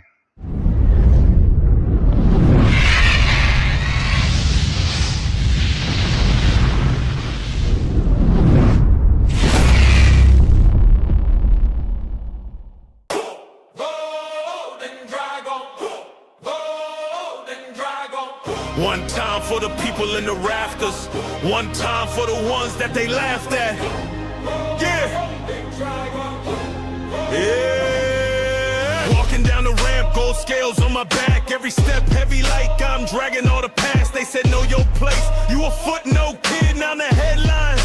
Flaming my fist, I took every cheap shot, every boo, every loss. Turned it down to a crown, made a throne from the cost. They built a glass ceiling, I turned it to sand. Now it's dust on my boots when I raise my hand. You feel that rumble? That's the tide getting loud. Every scar on my knuckles is a promise to the crowd. I'm the golden dragon, breaking every chain.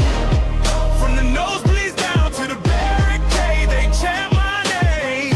I hear golden dragon. I don't bow, I don't fall from the fire, from the struggle I was forged, sitting gold.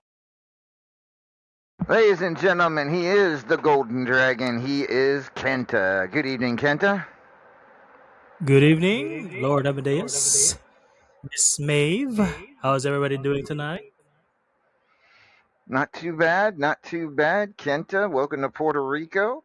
And you've got a big one coming up at Tropical Aggression. To challenge for the national title against a man who has held it longer than anybody in his first reign. You'll be his first defense of his second reign, and that being simply the best. Talk to me. Talk to me about what you're feeling 3 weeks out from this momentous match. Wow, that's a it's a very big challenge up ahead. But I'm very motivated right now, boss man. Wanna know why? Why? I see that national championship belt as a star maker belt. If the Platinum Dragon Championship is our heart and soul, the company, this is the star maker belt. This is the star maker championship. I have noticed that a lot of people that had held this championship has become the world heavyweight champion. Guys like Chris Cage, Michaela Doom, Lady Vex has won this championship. In the next few years, they became world champions. And this is my ticket. There is no question that I have in-ring excellence. I am one of the best technical wrestlers in RAWF, the best one of the best pound for pound strikers. And there's no denying that, but I need to get to the next level. This national championship is the next level for me, and I am going to be the next world heavyweight championship before the year ends, and you can count on that. And I don't care if your name is STB, because the next thing you're gonna hear from me is easy peasy GG, and that's gonna be golden. Next thing they're gonna what? Kenta? Did we lose Kenta? Kenta, we can't hear you if you're still here. I didn't shut off his mic. Did he fall into a bottomless pit? I think he got overexcited. I'm not sure. Hopefully, I was really hoping to find out what happens even if your name's STB. right. I know he was on a My roll name's there. not STB, but I still want to know. I'm nosy. Yeah, we can't. Kenta, you might want to try to get back in here so you can finish your thoughts. Well, hopefully he'll be back in a minute. Yeah, he did have to disconnect. Hopefully he'll. What a terrible time for your technology to mess up, right? I tell you, right. That's just how it happens, though. He was going real good there. I was getting all pumped, and then he got too excited. Then he got derailed. Oh goodness, he's not wrong though. He is. Chris even had said it on the chat. The national title can be a catapult to the World Heavyweight Championship. It has happened on several occasions.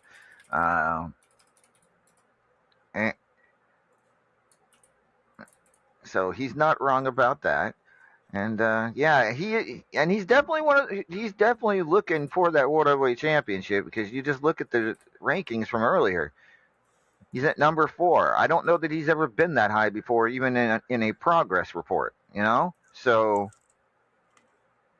we'll see. Hopefully he can get back in here. There he is. Kenta, you there? Hello, what I miss? What did you miss? You missed telling us what happens even if our name's STV. Yeah, we heard that part, and then boom, you cut out. You said even if your name's STB, blah blah blah blah blah. So try to get fired up again. You were building, yeah, you were building to a crescendo, and then all of a sudden you were gone. It's like, oh, so want to try it again? Shit. Okay. I don't care if your name is STB, but the next letters is gonna come out. It's gonna be easy peasy GG GD wins. Ah, fuck, that doesn't sound right anymore. That's all right. I don't know what any of those letters mean.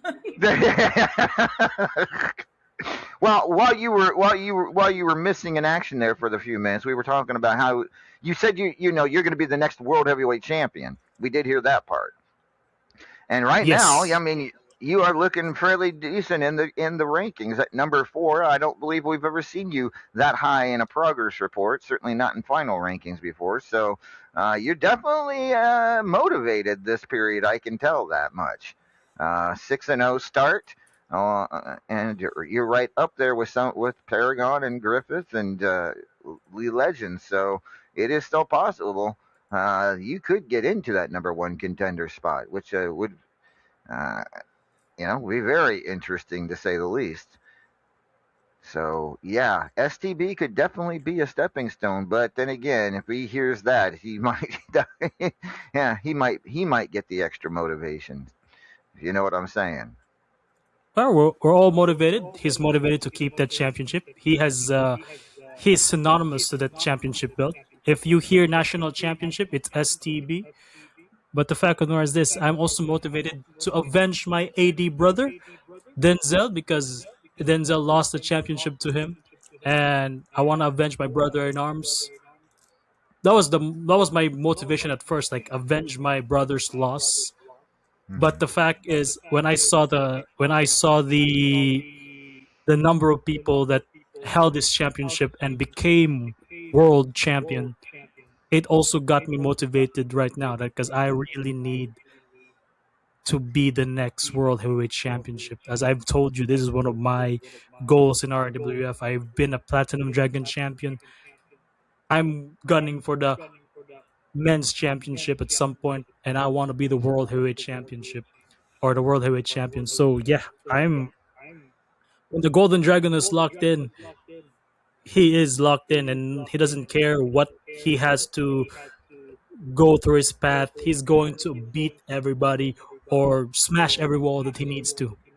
I have been away for this champ. I have been away in this company for 10 fucking years, and it's time for me to get my get back. All right. Well, we find out at Tropical Aggression, it's going to be a huge match. Of course, when you're starting out as hot as you are, and if you continue like this, it's gonna the bigger that match will be, because that could be a difference between you getting into the top 2 and not. So we shall see. It should be very interesting. Maybe anything you'd like to ask Kenta? No, I feel bad because he lost all the momentum on that first go around. That was really starting to sound impressive. Um, I think more than anything, my question is: you're ranked fourth, and you got some big names ahead of you. So, what's your plan to get yourself up into that 1-2 position by year's end? Just stay golden, I guess. Just be focused. Don't let any distractions like get to you. That's the only thing I can do right now, because you don't know what's gonna happen. But the only thing I can do is just be focused and win the match. All right. Well, I mean, tomorrow you've got Evan Dudley here in Puerto Rico. Should be I would think you could win that one easily. So, not to jinx you or anything, but good luck to you Well, against now Evan you've gone and Dudley. jinxed him, boss man. No, don't say that. You're a jinx. I can't help it. I am not a Everyone knows that. jinx. Show of hands in the chat. Have you ever been jinxed by Amadeus saying that you had an easy match? I am not Lordhausen. I can't curse people. See, Chris Cage says you've jinxed him. Oh, please. I know you've jinxed me.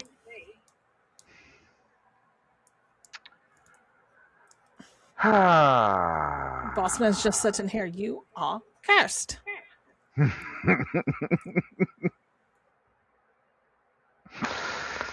At any rate, Kenta, good luck to you against STV in 3 weeks. We'll talk more, I'm sure, as the week goes by. And any final Uh, thoughts, bef- Kenta?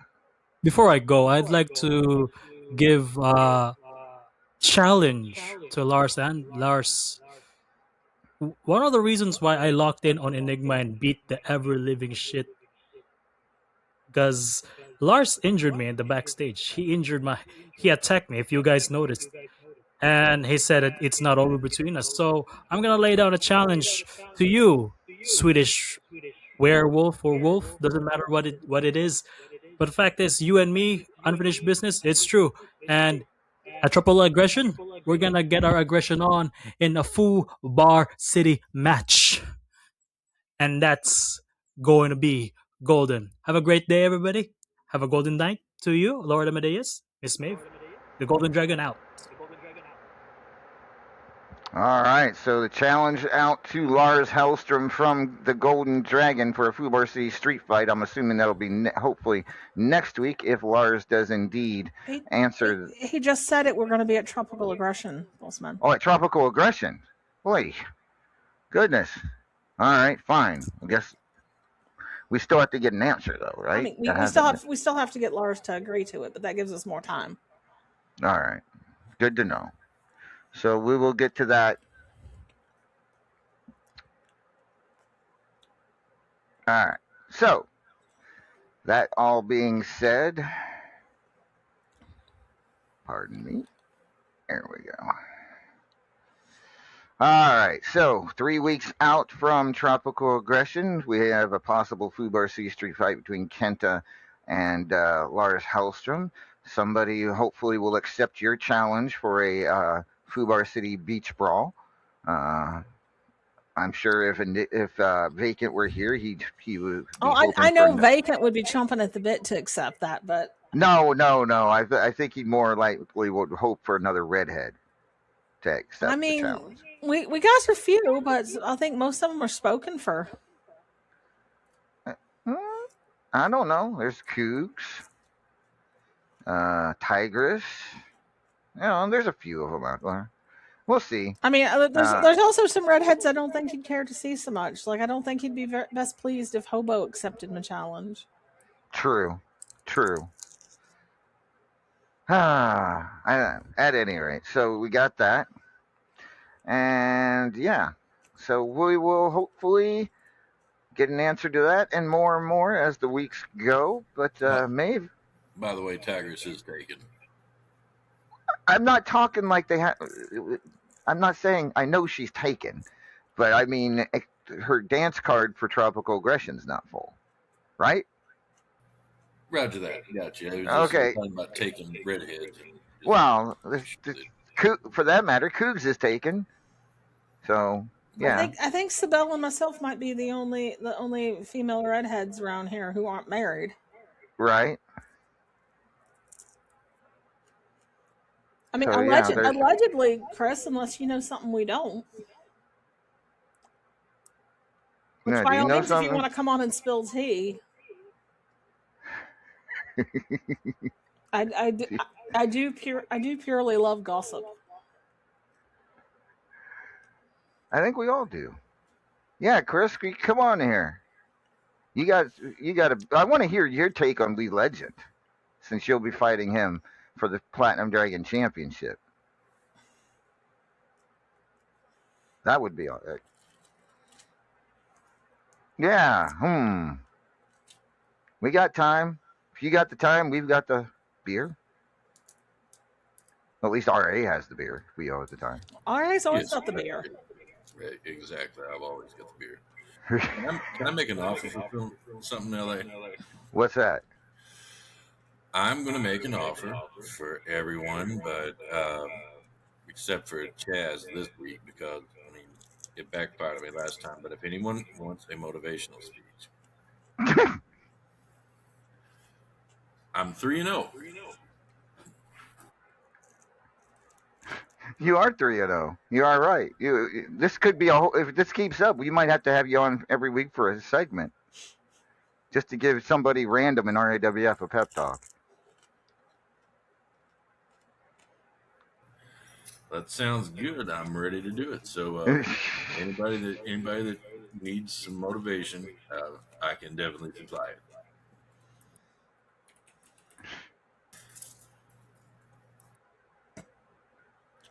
All right. Well, we're gonna wait and see it. He's like the doc. You're like the Dr. Phil of RAWF, is what they're saying now. Oh my God, no. Maybe the Gunny Hartman, but not the Dr. Phil. The what? I Wait a mean, minute. I mean, Who? you're both bald. Gunnery Sergeant Hartman, Full Metal Jacket. Oh, that guy. Yeah. Is he still alive? No, he went to Fiddler's Green about 5 years ago, unfortunately. Really? I just wondered. The greatest it ever was. When I was in basic training, it was kind of funny because the drill sergeants, and it was in the Army, I could hear them putting on the recording of Gunny Hartman. It's like, dude, fucking really? It really happened. But yeah.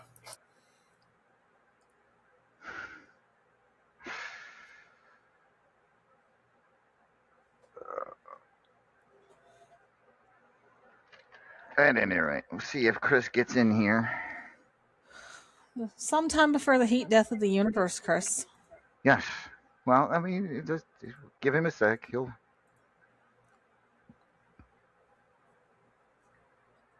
Booting up laptop. Please hold. Oh, all right. Well, while we're waiting for him, Maeve, did you actually say that one of your favorite times is Graveyard Smash? It's my favorite pay-per-view. It's your favorite pay-per-view. Well, I'm glad it's yours.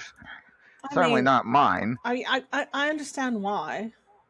Do you? I have mostly good memories. The Graveyard Smash that worst affected me, I don't remember. That's true. But we know what's coming. At least I don't know. I don't think it's coming. I don't know. Yeah, Who knows? Let's not get into that because you jinxed us last time you said that. I did. Yeah. I'm not a jinx. I mean, Is EE still on? If it walks like a duck and talks like a duck. EE is not still on. Oh, okay. I'll have to get him set up for the next round. You don't want to ruin your perfect record by trying to give them a pep talk. Oh, he might surprise you.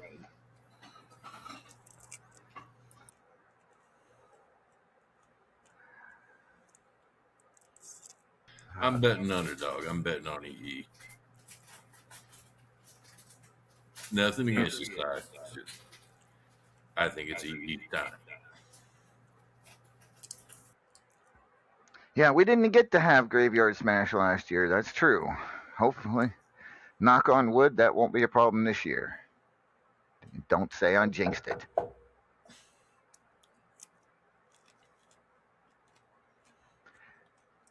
All right, keep holding. All right, why don't you just give somebody random a pep talk, even if they're not listening? Somebody in RAWF, give them a pep talk. Well, first I'm going to ask is, does anyone that's in the audience besides Chaz want one? I know Seismo said that he'd take one in a couple weeks, but Sibel wants one. Sibel wants one. Well, you're about to fight EE, and I'm not going to do that. Oh. Because I want him to win. All right, I'm going to pick somebody at random out of our RAWF roster. Even if they're not here, I want you to give them a pep talk, all right? Fair enough? Let's see here. I need the wheel. Oh, Lord, I thought we left that in the old studio. We did, but I need it back. All right. I want you to give a pep talk to Olivia McInnes. Okay. Who is she fighting? I thought you were going to end it with who is she? Olivia McInnes is scheduled to take on Starlight. Starlight. All right. I'll tell you what, nobody expects a Texas Ranger cameo. See, Texas Ranger even dropped in on this. You get her, girl. There you go. Hey, now that's a Texas Ranger pep talk, and you can't get one better than that. But I am going to go ahead and go on. Pep talk better anywhere in the world, except for Florida. All right. Starlight. Ooh, something's happening with the microphone. Damn, we just went to the remix. Olivia, you had better screw your head on tight, get yourself a plan, and walk into that ring and do something. You you got to learn your attributes. You got to learn how to read your opponent and get in there. Starlight is no slouch. She's been around the block about 4 or 12 times, and you better get your head straight on straight. Let me holler at her. You can't go in there thinking you're going to win. You got to go in there knowing damn well you're going to win. That's right, TR. When TR says it, it happens. Get your shit in one sock, put boots to asses.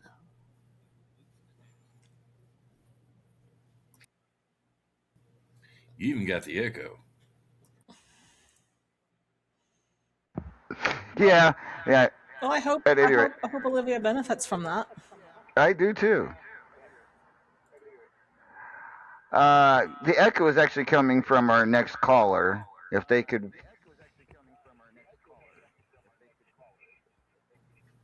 Row, row, row your boat. Let's listen for the echo. Down the stream. Chris, you're echoing, buddy. Merrily, merrily, merrily, merrily. We like to hear you scream. All right, let's just get him out here and hopefully we can figure out the issue. Ladies and gentlemen. The reigning Platinum Dragon champion.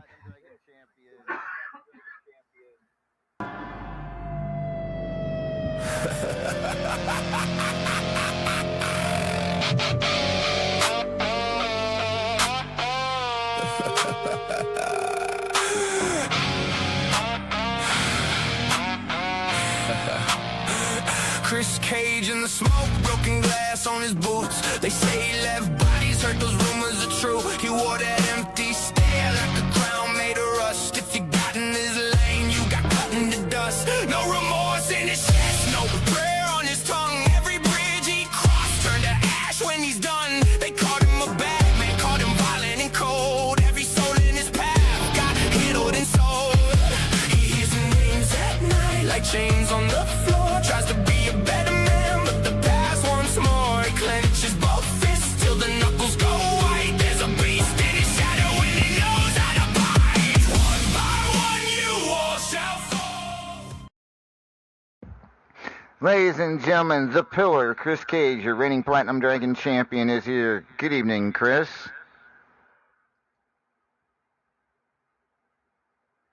Are you here, Chris? Can you hear me? They can hear you. I can also hear myself. Oh, okay. I don't know why that's doing that. Sorry. That's all right. Real quick, I'll tell you what.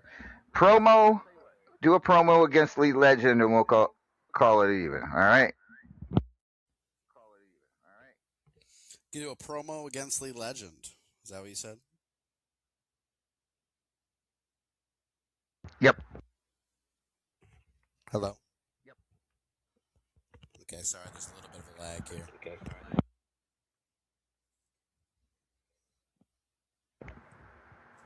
Go ahead, Chris. I'll just go ahead and talk since apparently I'm the issue. All right, listen. I've heard Lee Legend spouting his nonsense week after week. You know, he even was DMing me and like a couple of weeks ago after he beat Luke Cage, talking about how he wanted to take out the other Cage. And listen, I think he misunderstands my relationship with Luke. You see, I respect Luke. Luke has earned my respect. I've gone to war with Luke. That is the reason why I call Luke my brother. That is the reason why I have such tremendous amount of respect for because I have that respect for Luke. I stayed out of his business. I offered to get involved in his business when this Alistair Fiend stuff was going on, and all of a sudden Lee Legend is attacking Luke Cage after my match with him, and I didn't like that. I don't like when people get involved in my business, so I hit up Luke and I said, hey man, you want me to deal with this Cage so you can start beating up some people? And to Luke's credit, because he's a man, he said, no bro, I got this. And so I let him do what he does best, and I let him fight, and unfortunately Luke does something else he does really good at, and he came up just a little short. And I heard a little bit of what he had to say earlier, that I'm still a target of his, and if that's what it takes for Luke Cage to get back to the prime Luke Cage, then absolutely I'm here for it. But Lee Legend, you're getting a really big head, and that's coming from the pillar. That's coming from the man who made a career out of having a big head, talking a lot. And so for me to say that to you, it should sink in a little bit that you're biting off a little more than you can chew. Now, I understand you're ranked #1. I understand you earned the Platinum Dragon Championship match that we're going to have. And I know from a little birdie that if we had all known about Denzel's hiatus or injury or whatever it happens to be, if we had all known about that a little earlier, then it would have been me versus you for that Iron Fist Championship. But, things happen and things align, and you finally get your moment, Lee Legend. You finally get the moment you've been wanting, and that's me one-on-one versus you. And you want to throw out this Hatfield and McCoy win you got over me in a tournament match. Now, congratulations, first of all, because you're one of the few in this company that can say that you have a winning record against Chris Cage. Not a lot of people can say that. So congratulations on your tournament win. But understand, actually, don't even have to understand. Just look at me currently. I have 4 championships, man. Do you really think I was trying my absolute hardest in that Hatfield and McCoy match? Maybe I knew you were coming after me, and I played it a little easy for you. And again, I saw your promo of you doing screenshots of your match with Cy and saying how it was funny that I wasted my opportunity to cheer on Cy. You see, I consider Cy a friend. I consider Cy a person who's been down on her luck for too long and is better than the person she has been trying to be. So I didn't waste anything. I will always stand up for my friends. You can ask Papa Shaker. You can ask Destroyer. You can ask Luke Cage. I will always be there for my friends, and that's all that was. I was being there for my friend. Now, if you want to sit there and twist that as I'm somehow afraid to face you, that I'm trying to cost you points so you can't come after me, buddy, you need to do more homework, because I'm not afraid of anyone. I have faced the very best this business has to offer, and I have beaten every single one of them, and I have beaten every single one of them with titles on the line. See, that's the difference, Lee Legend. That's the difference between facing me in a tournament match for a Hatfield and McCoy opportunity and facing me in the co-main event of a pay-per-view with the Platinum Dragon Championship on the line. See, there's levels to this, and I understand who you are because I, unlike you, do my homework, and I understand who my opponent is. See, you used to be quite the big name back in the day. In fact, to see you remerge, I kind of got excited. I'm like, ooh, Lee Legend is going to be fun. And then you did the biggest mistake you could have done, and you chose me as your target. No offense to Luke. Love you, brother. Luke Cage is no Chris Cage. He said it himself. I'm better than him. That's not me being egotistical. These are facts. I have beaten Luke more times than he has beaten me. And that's what's going to happen at Tropical Aggression, Lee Legend. You're going to learn the same lesson that everyone else has learned in this business. And that's when you step to Chris Cage one by one. Doesn't matter who you are, you shall fall.